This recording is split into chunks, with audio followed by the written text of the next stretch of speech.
रमा तिलमिला उठी। परिस्थिति ने उसे कठोर व असहिष्णु बना दिया था। बड़ी भाभी की तीखी बातें नस्तर से चुभो रही थी। कैसे इतनी कड़वी बातें कह जाते हैं वे लोग, वो भी मुन्ना के सामने। उनकी तीखी कड़वी बातों का मुन्ना के बाल मन पर कितना दुष्प्रभाव पड़ेगा, ये वे जरा भी नहीं सोचती। क्यों सोचेंगी वे, जब माँ होकर वे अपनी नन्ही सी संतान की भलाई बुराई समझ नहीं पाई। भला उन्हें क्या गरज है। हाँ हाँ, सारा कसूर उसका है। घर परिवार, भैया भाभी, यहाँ तक कि माँ भी उसे ही दोषी करार देती है। सोने सी गृहस्थी तोड़ने की जिम्मेदार उसे ही ठहराया जाता है। घर टूटा उसका, जिसे सभी ने देखा, और दिल हृदय पर जो चोट लगी उस पर किसी की नजर नहीं गई। बेटी, मर्द को बस में रखना सीख। इस तरह अपना घर छोड़कर आने से तुम्हारा जीवन कैसे पार लगेगा। माँ के समझाने पर रमा बिफर उठी थी। माँ, किस मर्द की बात करती हूँ? उसकी जो बात बात पर अकड़ता है, अपनी माँ बहन के इशारे पर नाचता है, या फिर उसकी जो शादीशुदा एक बच्चे का पिता होते हुए भी। छी! आगे के शब्द आंसुओं में डूब गए। रमा, होश से काम लो।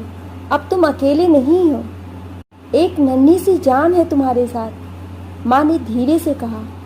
इसी नन्ही सी जान के खातिर ही अपनी जान नहीं दी मैंने, नहीं तो ऐसी कुएं तालाब में कूद जाती ना। बेटी, ऐसी अशुभ बातें मुंह से मत निकालो। मार्थ हृदय पिघल उठा। तुम्हारे दरवाजे नहीं आती, तुम लोगों के उल्हाने नहीं सुनती। मेरे लिए इधर कुआं उधर खाई है। रमा रोती जाती, बीच बीच में अपनी वेदना माँ के आंचल में डालती जाती। अभी भी बड़ी भाभी की जबान कैंची की तरह चल रही थी। दोनों में से एक काम हो, या उस मर्दुए की आव भगत की जाए, या फिर कोर्ट में केस लड़ा जाए। सच में दोनों बातें एक साथ संभव नहीं लगती। उधर कोर्ट कचहरी के चक्कर लगाओ और इधर हंस हंस कर पकवान खिलाओ। छोटी भाभी भला कब पीछे रहने वाली थी। ओ, तो एक कप चाय और 2 सूखे बिस्कुट को पकवान कहा जाता है। परिस्थिति ने रमा को मुंहफट बना दिया था। खिलाओ पकवान, कोर्ट कचहरी की क्या जरूरत है। एक और गालियां देती हो, दुनिया जहान से उसकी बुराई करते थकती नहीं, और दूसरी ओर उसको एंटरटेन करती हो। दुनिया क्या समझेगी। बड़ी भाभी, छोटी भाभी एक बार शुरू हो जाती, उन्हें चुप कराना मुश्किल हो जाता है। उसका कसूर यही था कि शिष्टाचारवश अपने पति अवध को 1 कप चाय बना कर दिया था, साथ में 2 बिस्कुट भी। अवध से उसका कोर्ट में तलाक का मुकदमा चल रहा है। कोर्ट के आदेश से वो महीने में एक बार अपने 4 वर्षीय बेटे से मिलने आता है।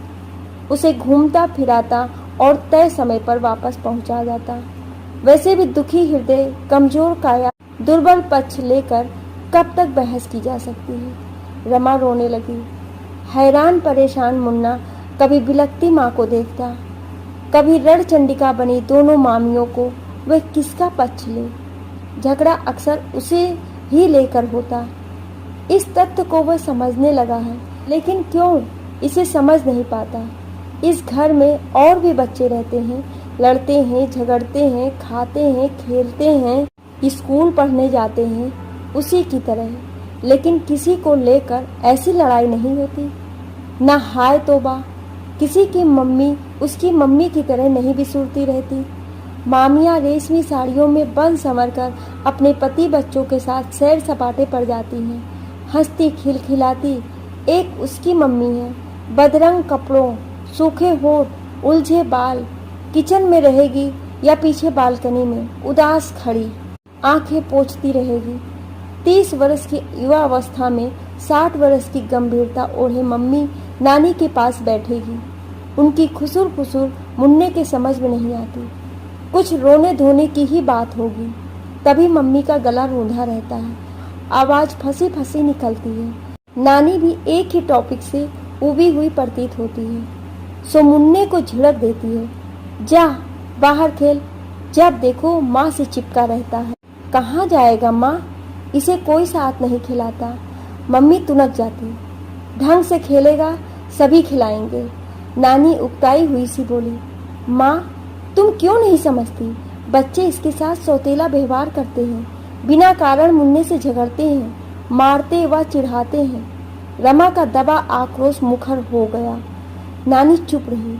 रमा का बात बात पर उत्तेजित हो जाना उन्हें नागवार गुजरता है, क्योंकि घर में तेज तर्रार बहुएं हैं। माँ बेटी का यूं बातें करना दोनों भाभियों को जरा भी नहीं सुहाता। आज हमारी खैर नहीं, छोटी खूब लगाई बुझाई हो रही है। होने दो दीदी, हम नहीं डरते किसी से, अपने पति की कमाई खाते हैं। कोई आंखें उठाकर देखे तो सही, नोच डालूंगी। बहुओं के ताने से माँ घबरा जाती, मन ही मन उस घड़ी को कोसती जब रमा हाथ में अटैची और गोद में 10 माह का बच्चा लिए उसकी देहरी पर आई थी। 5 वर्ष पहले ही कितनी धूमधाम से बिटिया का विवाह किया था। दोनों भाइयों से छोटी, सबकी लाडली। पिता थे नहीं, उनकी जगह दोनों भाइयों ने रमा को पूर्ण संरक्षण दिया। दोनों भाभियां भी प्यार दुलार की वर्षा करते नहीं थकती थी। आज वही भाभियां तलवार की धार बनी उस पर हर घड़ी करने के लिए बेचैन रहती हैं, शायद बदली हुई स्थिति के कारण। रहीमन चुप हो बैठ ये देख दिनन के फेर। आज मुन्ने को कोर्ट के निर्देशानुसार अपने पापा के पास 8 घंटे के लिए जाना था। वह उतावला हो रहा था। जल्दी मम्मी जल्दी। अर्ध विक्षिप्त सी रमा गिरते गिरते बची। ओह, चप्पल टूट गई। इसे भी अभी ही धोखा देना था। 2 कदम चलना दूभर हो गया। पुरानी घिसी हुई चप्पल। वो लाचार इधर उधर देखने लगी।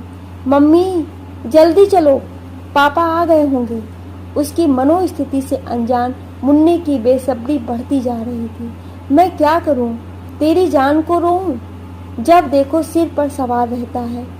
2 मिनट की चैन नहीं, कभी ये तो कभी वो। महीने भर मैं खटती पिटती रहती हूँ, उसकी कोई कीमत नहीं।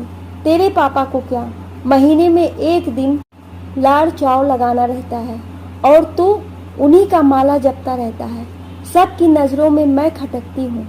अब इस चप्पल को कब का बैर था मुझसे, इसे अभी ही टूटना था। मुझसे चला नहीं जाता। रमा बिफर उठी।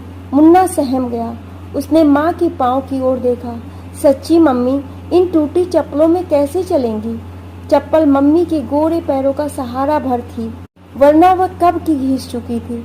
बदरंग पुरानी। मुन्ना की आंखों के समक्ष मामियों की ऊंची एड़ी की मॉडर्न चमचमाती जूतियों का जोड़ा घूम गया। कितनी जोड़ी होंगी उनके पास, जब वह उन्हें धारण कर खटखटाती चलती हैं। कितनी स्मार्ट लगती हैं, किसी फिल्म तारिका जैसी। और उसकी मम्मी, घर बाहर यही एक जोड़ी चप्पल, और आज वो भी टूट गया। मुन्ना उदास हो गया। उसका बाल सुलभ मन इन विसंगतियों को समझ नहीं सका।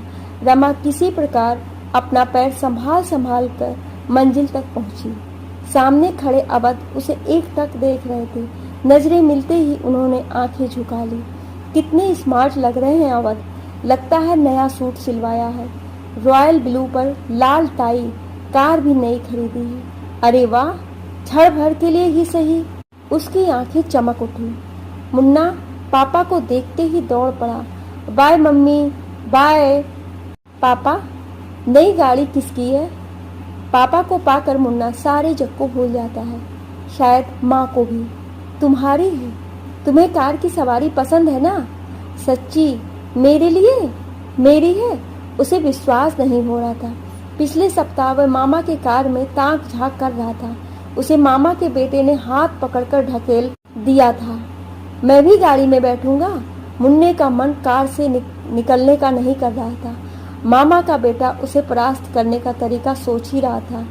उसी समय बड़ी मामी सजी धजी कहीं जाने के लिए निकली। मुन्ने को कार में ढिठाई करते देख सुलग पड़े। पहले घर, अब कार। घर में इसको हिस्सा चाहिए। इन माँ बेटों ने जीना दूभर कर दिया है। सांप का बेटा सपोला। मामी की कटुक्तियाँ वह समझा या नहीं, लेकिन इतना अवश्य समझ गया कि इस खूबसूरत कार पर उसका कोई अधिकार नहीं है। उसे, उसकी मम्मी, उसके पापा से कोई प्यार नहीं करता। उसने कार से उतरने में ही अपनी भलाई समझी। अभी जाकर मम्मी से सबकी शिकायत करता हूँ, लेकिन मम्मी है कहाँ? वह रसोई में शाम की पार्टी की तैयारी में जुटी थी। बड़े मामा का प्रमोशन हुआ था और उनके शादी की सालगिरह भी थी। सभी व्यस्त थे, खरीदारी, घर की सजावट, रंग रोगन में। फालतू तो वह और उसकी मम्मी। वह मम्मी के पास जा पहुंचा। आग की लपटों में मम्मी का गोरा रंग तांबई हो रहा था। वह एक के बाद एक स्वादिष्ट व्यंजन बनाने में हलकान हो रही थी। इस स्थिति में उन्हें परेशान करना सही नहीं। मम्मी, एक ले लूं? लाल सुर्ख कचौड़ी की खुशबू उसे सदैव आकर्षित करती है। मम्मी ने उंगली के इशारे से मना किया। उसके बढ़ते हाथ रुक गए। पूजा के बाद मिलेगा ना मम्मी? हाँ मेरे लाल। मम्मी ने लाडले को सीने से लगा लिया। माँ का शरीर कितना गर्म है।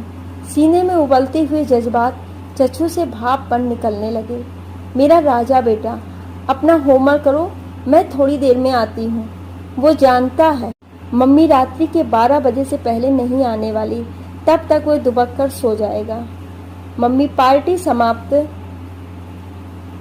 होने पर बचा खुचा काम समेटेंगी, 2 निवाले खाएंगी या भूख नहीं है कहकर छुट्टी पा लेंगी। उसे एक बार मम्मी ने इसी तरह किसी पार्टी में एक मिठाई खाने के लिए दे दी थी। उस दिन कितना शोर मचा था। यूं अपने बेटे को कुछ खाने के लिए देना दोनों मामियों को कितना नागवार गुजरा था। उस दिन से मम्मी ने जैसे कसम खा ली थी, ना कुछ उठाकर बेटे को देती थी, ना खुद लेती थी। अपने ही माँ बाप के घर में, अपने लोगों के बीच दोनों माँ बेटे किरकिरी बने हुए हैं। सिर्फ मांग में सिंदूर पड़ जाने से, एक बच्चे की माँ बन जाने से कोई इतना पराया हो जाता है? यही भाभियां रमा की एक एक अदा पर न्यौछावर होती थी। उसको खिलाने पिलाने में आगे रहती थी। उन्हीं की नज़रों में वह ऐसा गिर चुकी है। मम्मी देखो, नई गाड़ी मेरे लिए, तुम भी चलो, खूब घूमेंगे, पिकनिक पर जाएंगे, अपने दोस्तों को भी ले जाऊंगा। मुन्ना खुशी से बावला हो रहा था। अवध अपने बेटे का चमकता मुखड़ा निरेख रहा था और रमा बाप बेटे के इस मिलन को किस प्रकार ले, हंसे या रोए। हंसना वह भूल चुकी है और रोना इस आदमी के सामने जो उसके बेटे का बाप है। ना, वो रोएगी नहीं, कमजोर नहीं पड़ेगी, वहां से भागना चाहती है। टूटी हुई चप्पल, हाय रे, समय का फेर पति कार स्टार्ट कर जा चुके थे। मुन्ने का हिलता हाथ नजरों से ओझल हो गया। वह टूटी चप्पल वहीं फेंक नंगे पांव घर लौट आई। माँ किताब पढ़ रही थी। भाभियां अपने आप में मस्त, किसी का ध्यान उसकी ओर नहीं। वो बिस्तर पर कटे पेड़ के समान गिर पड़ी। हृदय की पीड़ा आंखों में आंसू बन बह चली।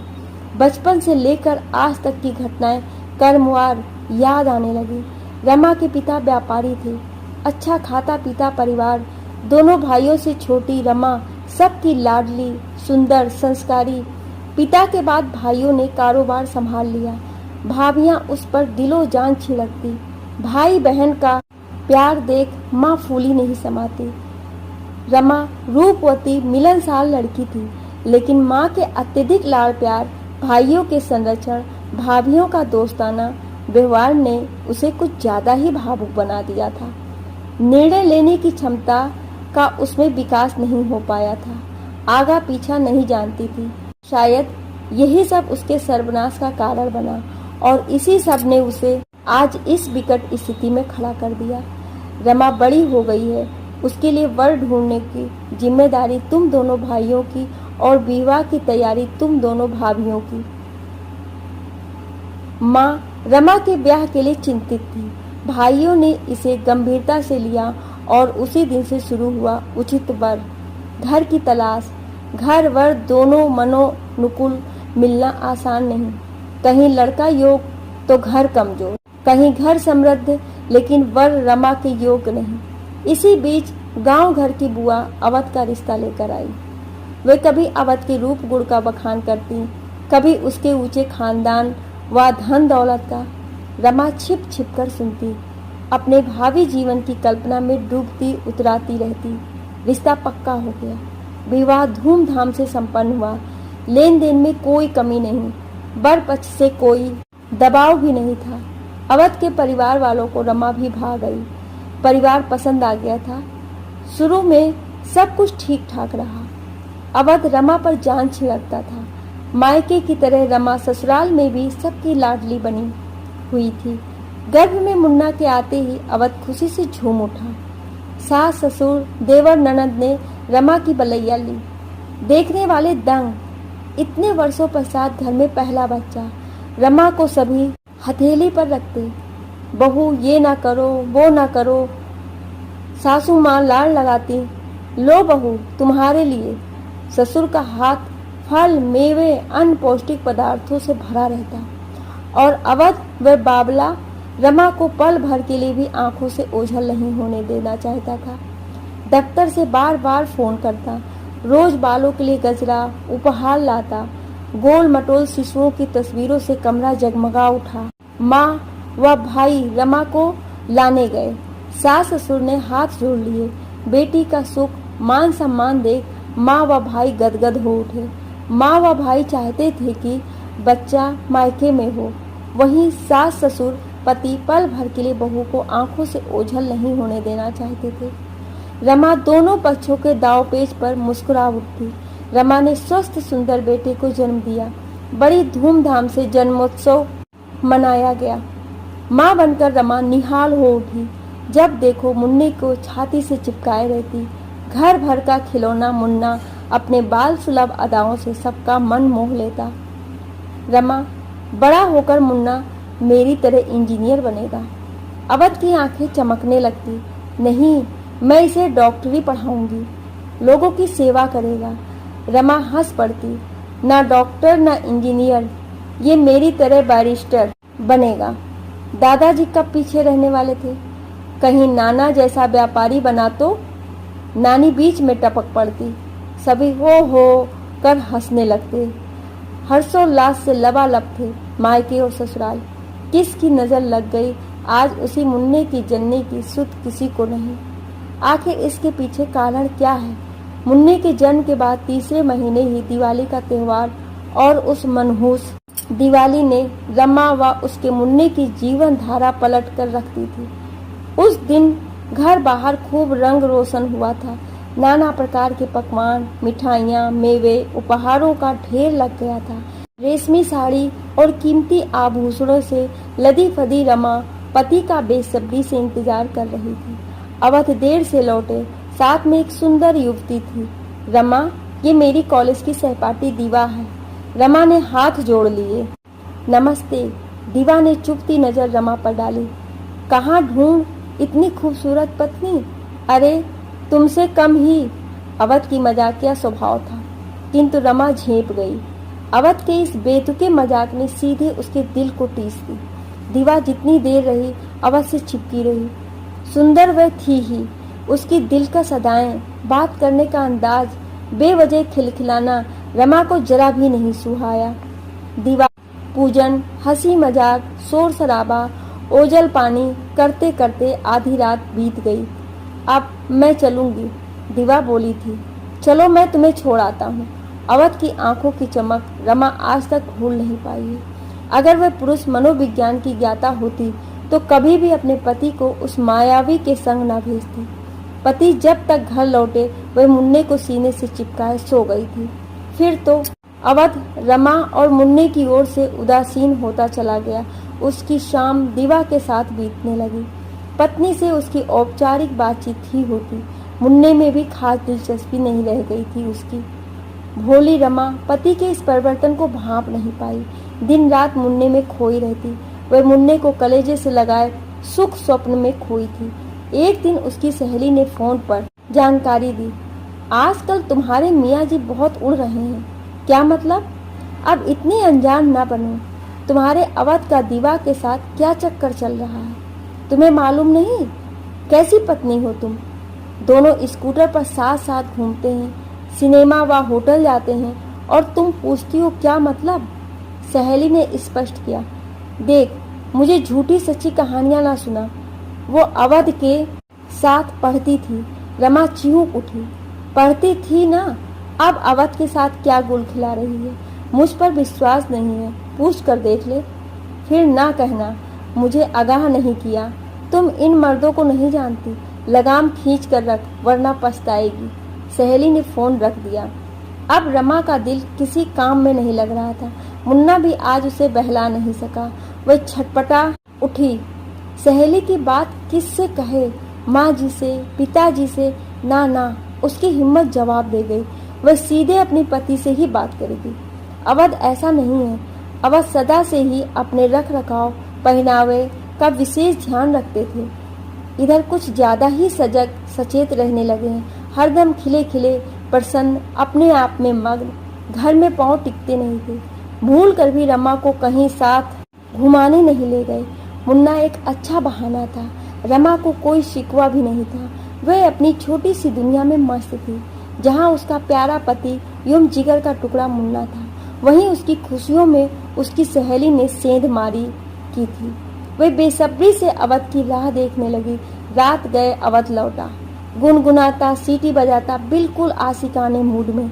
खाना रमा को अपने इंतजार में देख उसे आश्चर्य हुआ। खा लिया है। वह बेफिक्री से कोट का बटन खोलने लगा। रमा ने लपक कर कोट थाम लिया। लेडीज परफ्यूम का तेज भपक रमा को यूं कोट थामते, अपने लिए जागते देख अवध चौंका, क्योंकि मुन्ने के जन्म के बाद से वह बच्चे में ही खोई रहती। वह रात में लौटता, उस समय वो मुन्ने के साथ गहरी नींद में खर्राटे लेती मिलती। आज ऐसे तत्पर देख आश्चर्यचकित होना स्वाभाविक है। परफ्यूम की महक ने रमा को दिवाली की रात की याद दिला दी। यही खुशबू दीवा के कपड़ों से उस दिन आ रही थी। सहेली ठीक कह रही थी। रमा उत्तेजित हो उठी। कहाँ खाए? पार्टी थी। कहाँ? होटल में। कुछ क्लाइंट आए थे। सच बोल रहे हो? तुम कहना क्या चाहती हो? यही कि तुम दीवा के साथ समय बिताकर खा कर आ रहे हो। अवध का चेहरा क्षण भर के लिए फक पड़ गया। फिर ढिठाई से बोला, तुम्हें कोई आपत्ति है? मेरी बातों का विश्वास नहीं। दीवा के साथ गुलछर्रे उड़ाते तुम्हें शर्म नहीं आती? एक बच्चे के पिता होकर। छी! रमा क्रोध में कांपने लगी। दीवा पराई नहीं, मेरी पहली पसंद है। वह तो माँ ने तुम्हारे नाम की माला न जपी होती, तुम्हारी जगह पर दीवा होती। उसने मेरे चलते विवाह नहीं किया। वो आज भी मुझे उतना ही चाहती है जितना कॉलेज के दिनों में। फिर मैं उसका साथ क्यों ना दूं? एक वह है जो मेरे लिए पलक बिछाए रहती है, और एक तुम हो जिसे अपने बच्चे से फुर्सत नहीं है। पति बेहयाई पर उतर आया। रमा के पांव तले जमीन खिसक गई। आरोप प्रत्यारोप का सिलसिला चलने लगा। अवध का कहना था, तुम्हें खाने पहनने की कोई दिक्कत नहीं होगी, जैसे चाहो रहो, लेकिन मैं दीवा को नहीं छोड़ सकता। तुम पत्नी हो और वह प्रेमिका। क्या केवल खाना पहनना और पति के अवैध रिश्ते को अनदेखा करना ही ब्याहता का धर्म है? रमा इस कट दलीली को कैसे बर्दाश्त करती? खूब रोई धोई, अपने सिंदूर मुन्ने का वास्ता दिया, सास ससुर से इंसाफ मांगा। उन्होंने उसे धैर्य रखने की सलाह दी। बेटे को ऊंच नीच समझाया, डांटा, दुनियादारी का हवाला दिया, लेकिन अवध पर दीवा के रूप लावण्य का जादू चढ़ा हुआ था। रमा जैसे चाहे रहे, वह दीवा को नहीं छोड़ेगा। एक म्यान में दो तलवारें नहीं रह सकती। रमा को प्यार विश्वास का खंडित हिस्सा स्वीकार नहीं। पति पत्नी का मन मुटाव, विश्वासघात सहन कक्ष से बाहर आ चुका था। जब रमा पति को समझाने में नाकामयाब रही, तब एक दिन मुन्ने को गोद में ले मायके का रास्ता पकड़ा। सास ससुर ने समझाया, बहू अपना घर पति को छोड़कर मत जाओ। अवध की आंखों से पर्दा जल्दी ही उठेगा। हम सब तुम्हारे साथ हैं। किंतु रमा का भावुक हृदय पति के इस विश्वासघात से टूट गया था। व्यवहारिकता से सर्वथा अपरिचित वह इस घर में पल भर भी रुकने के लिए तैयार न थी। जहां उसका पति पराई स्त्री से संबंध रखता हो, उसकी खुददारी ने अपनी माँ के आंचल का सहारा लेना ही उचित समझा। भविष्य की भयावह स्थिति से अनजान बहू मुन्ने के बगैर हम कैसे रहेंगे? सासू माँ ने मनुहार की, पहले अपने बेटे को संभालिए। मैं अपने बेटे पर उस दुराचारी पुरुष की छाया तक नहीं पड़ने देंगी। उसे संभालना तो तुम्हें पड़ेगा बहू। तुम उसकी पत्नी हो, ब्याहता हो। इस प्रकार मैदान छोड़ने से बात बिगड़ेगी ही। मुझे कुछ नहीं सुनना। मुझ में इतनी सामर्थ्य है कि अपना और अपने मुन्ने का पेट भर सकूं। रमा एक झटके में पतिगृह छोड़ आई। माँ ने जब सारी बातें सुनी तो सिर पीट लिया। फूल सी बच्ची पर ऐसा अत्याचार। उन्होंने बेटी को सीने से लगा लिया। मैं अभी जिंदा हूँ, जेल की चक्की न पिसवा दी तो कहना। भाइयों ने दूसरे दिन ही कोर्ट में तलाकनामा दायर करवा दिया। भाभियां भी खूब चटखारे ले लेकर ननद नंदोई के झगड़ों का वर्णन सुनती। रमा अपना सारा आक्रोश, अपमान, कुंठा नमक मिर्च लगाकर बयान करते ना थकती। शुरुआती दिनों में सभी जोश खरोश से रमा का साथ देते। मुन्ने का भी विशेष ख्याल रखा जाता। फिर प्रारंभ हुई कोर्ट कचहरी की लंबी प्रक्रिया। तारीख पर तारीख, वकीलों की ऊंची फीस, झूठी सच्ची उबाऊ बयानबाजी, एक ही बात उलट फेर कर जग हंसाई। रमा और मुन्ने का बढ़ता खर्चा, निर्णय की अनिश्चितता, भाइयों में झुंझलाहट बढ़ने लगी। भाभियां जैसे इसी मौके की तलाश में थी। वह रमा और मुन्ने को नीचा दिखाने का कोई अवसर हाथ से न जाने देती। बूढ़ी होती माँ सिहर उठती। मेरे बाद इस लाडली बेटी का क्या होगा? बेटे बहुओं का रवैया वे देख रही थी। उनका चिढ़ना स्वाभाविक था, क्योंकि सबकी घर गृहस्थी है, बाल बच्चे हैं, बढ़ते खर्चे हैं। इस भौतिकवादी युग में कोई किसी का नहीं। उस पर प्रत्यक्षता बहन और उसका बच्चा जो जबरन उनके गले पड़े हुए हैं। कानूनी लड़ाई में ही महीने का आखिरी रविवार कोर्ट ने मुन्ने को अपने पिता से मिलने का मुकर्रर किया था। मुन्ने को इस दिन का बेसब्री से इंतजार रहता। बाकी दिनों की अवहेलना को वह विस्मृत कर देता। अवध बिना नागा आखिरी रविवार की सुबह आते। रमा मुन्ने को उनके पास पहुंचा देती। दोनों एक दूसरे की ओर देखते अवश्य, लेकिन बात नहीं होती। मुन्ना हाथ हिलाता, पापा के स्कूटर पर हवा हो जाता। अवध ने मुन्ने को अपने संरक्षण में लेने के लिए कोर्ट से गुहार लगाई है। बच्चे के भविष्य के लिए ठीक ही है, पापा के पास रहेगा, ऊंची पढ़ाई कर पाएगा, सुख सुविधाएं पा सकेगा। वह एक प्राइवेट स्कूल की टीचर 2000 रुपये कमाने वाली उसे क्या दे सकती है? कोर्ट के आदेश से कहीं मुन्ना उससे छिन गया, अपने पापा के पास चला गया, तब वह किसके सहारे जिएगी? किसी निर्धन से उसकी पोटली गुम हो जाए तो जो पीड़ा उस गरीब की होगी, वही ऐंठन रमा के कलेजे में होने लगी। ना ना, मैं बेटे को अपने से किसी कीमत पर अलग नहीं होने दूंगी। वह सिसकने लगी। स्वयं से जवाब सवाल करते उसे झपकी आ गई। आंखें खुली तो पाया मुन्ना आ चुका है। हर बार की तरह खिलौने, मिठाइयों, उसके पसंद की चॉकलेट से लदा फंदा। घर वाले उन सामानों को हिकारत से देखते। ये नफरत की बीज उसकी ही बोई हुई है। रमा सब कुछ छोड़ छाड़ भागी ना होती, उसकी गृहस्थी यूं तहस नहस न होती। वो डाल से टूटे पत्ते के समान धूल चाट नहीं रहती। मम्मी तुम्हारे लिए। क्या? लाल पैकेट में 2 जोड़ी कीमती चप्पलें। रमा भौचक, ये क्या? तुमने पापा से कहा? नहीं नहीं, पापा ने अपने मन से खरीदा। पापा अच्छे हैं, बहुत अच्छे। मम्मा, हम लोग पापा के साथ क्यों नहीं रहते? रमा निरुत्तर थी। रमा ने चप्पलों की जोड़ी झट से छिपा दी। अगर पहनती है तो घर वालों की कटुक्तियाँ, और ना पहने तब मुन्ने की जिज्ञासा। दिवाली का त्योहार आ गया। भाई भाभी सब परिवार खरीदारी में व्यस्त। वे सूखे होठ गंदे कपड़ों में घर की सफाई में लगी थी। दरवाजे की घंटी बजी। शायद घर वाले लौट आए। इतनी जल्दी? रमा ने दरवाजा खोला। सामने अवध। रमा स्तब्ध। घर में कोई नहीं था। उसकी जबान पर जैसे ताला लग गया। भीतर आने के लिए नहीं कहोगी? अवध के प्रश्न पर वह संभल चुकी थी। हाँ हाँ, आइए, परंतु इस समय घर में कोई नहीं है। मुन्ना कहाँ है? वो अपनी नानी के साथ पार्क गया है। अच्छा, दिवाली की सफाई हो रही है? मैं समझ नहीं पा रही थी वह क्या कहे। इस विषम परिस्थिति के लिए वो कतई तैयार न थी। जिस व्यक्ति पर कभी उसने अपना सर्वस्व न्यौछावर किया था, उसके बच्चे की माँ बनी थी, उससे ऐसी झिझक? थोड़ी सी बेवफाई और कानूनी दांव पेच ने दोनों के बीच गहरी खाई खोद दी थी। रमा, तुम मुझसे बहुत नाराज हो। होना भी चाहिए। मैं तुम्हारा अपराधी हूँ। मैंने तुम्हें बहुत दुख दिए। दीवा रूपी मृग तृष्णा के पीछे भागता रहा। अपनी पत्नी के निश्चल प्रेम के सागर को पहचान नहीं पाया। अब मैं तुम्हें और मुन्ना को लेने आया हूँ, मुझे माफ़ कर दो। मैं आपके साथ कैसे जाऊंगी? दीवा के साथ नहीं रह सकती। मुझे मेरे हाल पर छोड़ दीजिए। आक्रोश आंखों से बह निकला। दीवा दीवा से मेरा कोई लेना देना नहीं है। मैंने उससे सारे रिश्ते तोड़ लिए हैं। पहले ही काफ़ी देर हो चुकी है। अब अपनी पत्नी और बच्चे से दूर नहीं रह सकता। किंतु मेरी माँ, भाई, कोर्ट कचहरी, उसे अपने कानों पर विश्वास नहीं हो रहा था। माँ, भाई को क्यों इतराज होगा? अपनी पत्नी और बेटे को लेने आया हूँ।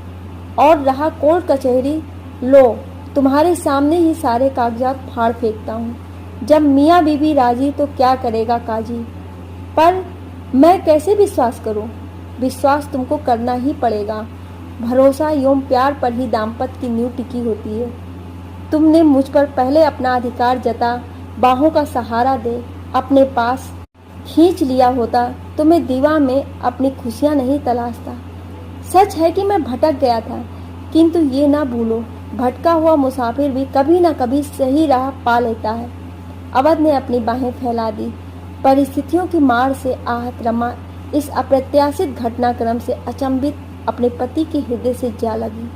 अवध, रमा और मुन्ना दिवाली के दिन जब अपने घर पहुंचे, एक साथ लाखों दिए जल उठे। दिवाली की खुशी द्विगुणित हो गई। उनका उजड़ा संसार दिवाली की रोशनी में आबाद हो चुका था। सास ससुर तो कभी बहू की गलती मानते ही नहीं थे। उन्हें तो उनकी बहू आज भी सही थी और कल भी सही थी। वो प्यार से अपने बाहों में समेट लिए, बोले, आज सही मायनों में हमारे घर 5 साल हमारी दिवाली रोशन हुई है। हमारे घर की लक्ष्मी वापस जो लौट आई है। आपको ससुराल वापस आने का रमा का फैसला कैसा लगा, मुझे अपनी राय कमेंट बॉक्स में ज़रूर दीजिएगा। और ऐसी ही कहानियाँ सुनने के लिए आप हमें सब्सक्राइब ज़रूर करें। Thank you.